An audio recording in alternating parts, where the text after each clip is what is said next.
mobil L-300 yang membawa bom bisa keluar dengan lancar tanpa terhalang kendaraan lain. Semua harus berjalan cepat, rapi, dan tanpa hambatan. Karena pada malam berikutnya, Bali akan terguncang oleh salah satu aksi teror terbesar dalam sejarah Indonesia. 12 Oktober 2002, pukul 20.45 malam. Bom kecil seberat 6 kg telah siap. Bom ini disiapkan oleh Ali Imron, ditempatkan dalam kotak plastik, dan sudah dipasangi remote ponsel sebagai pemicunya. Bom kecil ini kemudian diletakkan di dekat konsulat Amerika Serikat di Reynolds, Denpasar pada pukul 22.30. Sekitar waktu itu, Ali Imron berangkat dari rumah kontrakan bersama dua pelaku lain, Jimmy dan Iqbal. Mereka bertiga duduk di kursi depan mobil menuju Jalan Legian, titik utama target pengeboman. Di belakang mereka, Idris mengikuti dengan sepeda motor untuk memastikan jalur aman. Kenapa Ali Imron yang mengemudi? Karena Jimmy, sang eksekutor bom mobil, tidak terlalu mahir menyetir. Ia hanya bisa mengemudi jarak pendek dari titik pengantaran menuju Sari Club, sejauh sekitar 100 meter. Ironisnya, Jimmy sebenarnya masih belajar menyetir, tapi malam itu ia langsung meluncur menuju akhir hayatnya. Bom mobil yang mereka bawa bisa diaktifkan dengan 4 cara. Cara yang pertama melalui panggilan telepon. Cara yang kedua melalui tombol pemicu manual. Cara yang ketiga melalui hitungan waktu mundur. Dan cara yang terakhir melalui pemicu otomatis. Bom akan meledak jika diutak-atik oleh aparat keamanan. Opsi keempat ini disiapkan sebagai rencana cadangan jika operasi mereka terbongkar sebelum waktu eksekusi. Sampai ke detail sekecil itu pun mereka telah memikirkannya. Sungguh jenius juga ya. Saat masih di dalam mobil, Ali Imron memerintahkan Iqbal untuk mengenakan rompi bom yang dibuat oleh Dul Matin dan Dr. Azhari Husin. Setelah memastikan semua siap, Ali Imron turun dari mobil, lalu dibonceng oleh Idris menuju Jalan Imam Bonjol. Di sana, tepat pukul 23, Ali Imron meledakkan bom kecil di depan konsulat Amerika menggunakan panggilan telepon. 2 menit kemudian, pukul 23.05, Iqbal masuk ke Paddy's Pub, sebuah klub malam populer di Legian. Tak lama setelah itu, bom di tubuhnya meledak di tengah kerumunan turis yang sedang berpesta. Ledakan pertama membuat pengunjung panik dan berhamburan keluar ruangan. Namun, disitulah jebakan mereka benar-benar mematikan. 15 detik setelah bom pertama, Jimmy yang sudah siap di depan Sari Club menekan tombol pemicu dan meledakkan bom mobil berisi 1,2 ton itu. Ledakan itu sangat dahsyat. Arah ledakan disetting tepat ke arah Sari Club, karena di seberangnya hanya ada Bang Panin yang tutup dan sepi pada malam hari. Mereka sengaja mengarahkan daya ledak ke tempat paling ramai agar jumlah korban maksimal. Efek ledakan luar biasa besar. Gelombang panas dan tekanan menghancurkan bangunan hingga radius 250 meter dari titik ledakan. Puluhan mobil terbakar, ratusan tubuh terpental. Sekitar 180 orang tewas seketika hanya dari ledakan kedua ini. Di tempat lain, Ali Imron yang sedang dalam perjalanan mendengar dentuman keras itu. Hatinya bergetar, muncul penyesalan mendalam. Ia dan Idris kemudian singgah ke Masjid Al-Ghuraba di pinggiran Denpasar. Di sana mereka duduk lama dalam diam, merenungi perbuatan mereka. Tak lama kemudian Ali Imron menelepon Imam Samudra, menanyakan, "Sepeda motor ini mau dikemanakan Ustadz?" Imam menjawab, "Bersihkan dulu, lalu bawa ke kontrakanku di Jalan Gatot Subroto. Tinggalkan di situ, nanti akan diambil Maskur." Malam itu, Idris, Ali Imron, dan Imam Samudra menginap di kontrakan tersebut sebelum menyeberang ke Pulau Jawa keesokan harinya. Imam Samudra berangkat pagi hari, sementara Ali Imron dan Idris menyusul sore harinya menuju Lamongan. 2 pekan kemudian, seluruh tim berkumpul lagi di rumah Dul Matin di Sukoharjo untuk tasyakuran dan evaluasi.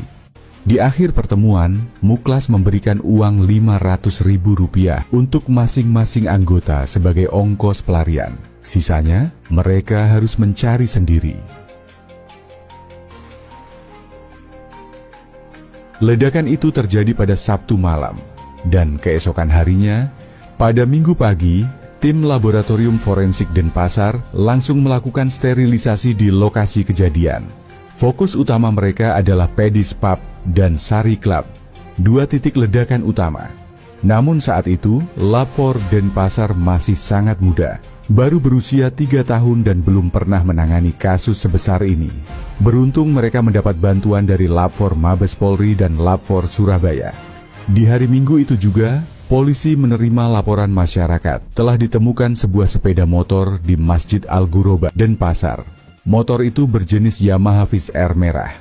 Menurut saksi, motor tersebut ditinggalkan oleh dua orang sekitar 30 hingga 40 menit setelah ledakan di Jalan Legian. Tim forensik menemukan residu bahan peledak di bodi motor, serta 3 saklar aneh yang tidak biasa ditemukan bahkan pada motor modifikasi sekalipun.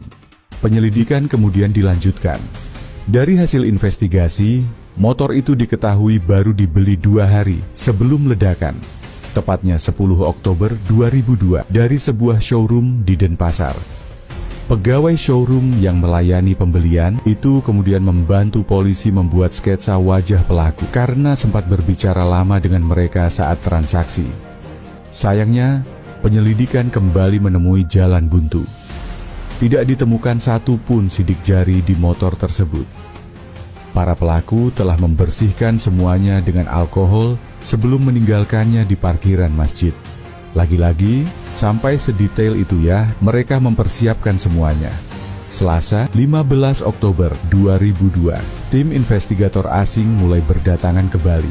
Mereka membawa berbagai alat modern dan canggih yang kelak akan sangat membantu dalam melacak jejak para pelaku.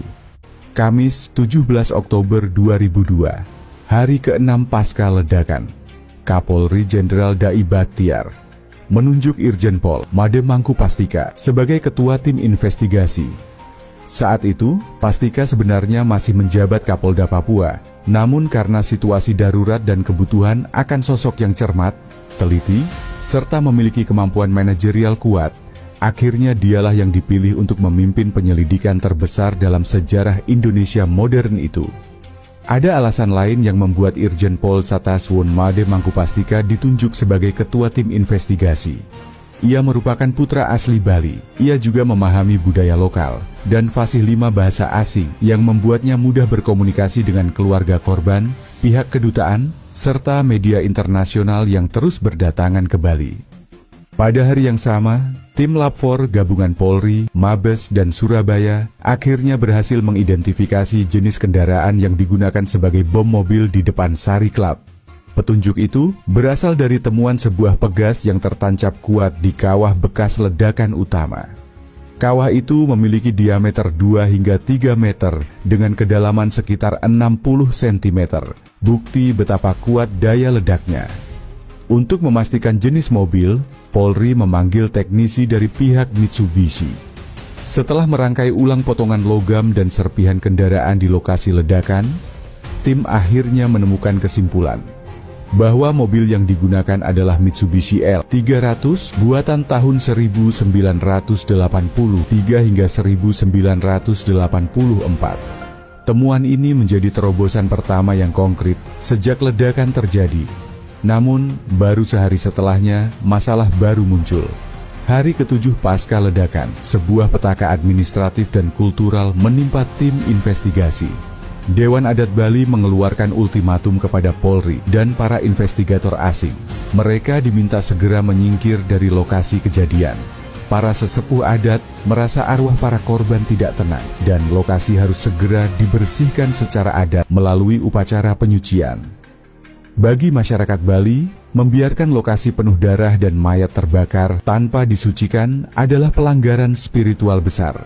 Namun di sisi lain, bagi tim penyidik, tempat kejadian perkara adalah satu-satunya sumber petunjuk yang tersisa, karena hampir semua bukti telah hangus dan jejak pelaku sangat minim. Irjen Made Mangku Pastika mencoba melobi para sesepuh agar mau menunda ritual pembersihan lokasi.